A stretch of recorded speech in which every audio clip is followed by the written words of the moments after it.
আমি সমালোচনাকে সমালোচনা হিসেবে নিতে পারি, মৌপিয়া নন্দী সেটা নিতে পারেন না, তার সেই সিদ্ধারাটা নেই। এবং মৌপিয়া নন্দীকে আপনারা বলুন যে তার কমেন্ট বক্সটা খুলতে।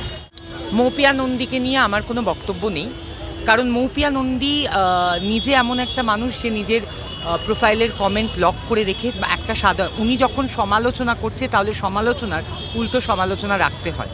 তাকে নিয়ে আমার কোনো বক্তব্য রাখার নেই, কারণ সে তখনই বক্তব্য রাখার যোগ্য যখন সে তার কমেন্ট বক্সটাকে ওপেন করে রাখবে।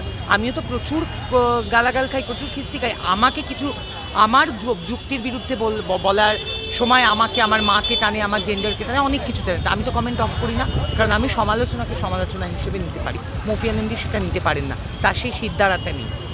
তাই তাকে নিয়ে আমার বলার কোনো বক্তব্য নেই।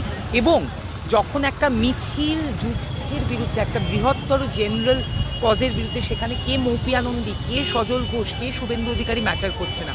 এখানে ম্যাটার করছে খেটে খাওয়া মানুষ, মজদুর মানুষ, যারা এফেক্টেড হবে যুদ্ধের জন্য। সেখানে গিয়ে আমি একজন সাধারণ মানুষ হিসেবে, বিশ্বাস করুন, মৌপিয়া নন্দী কী বলছে সেটা মানি না।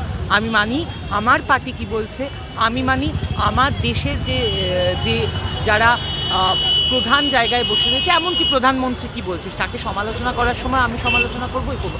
কে মৌপিয়া নন্দী আমাদের কাউকে খেতে ফুটতে দেয় না। বরং মৌপিয়া নন্দীকে আপনারা বলুন যে তার কমেন্ট বক্সটা খুলতে।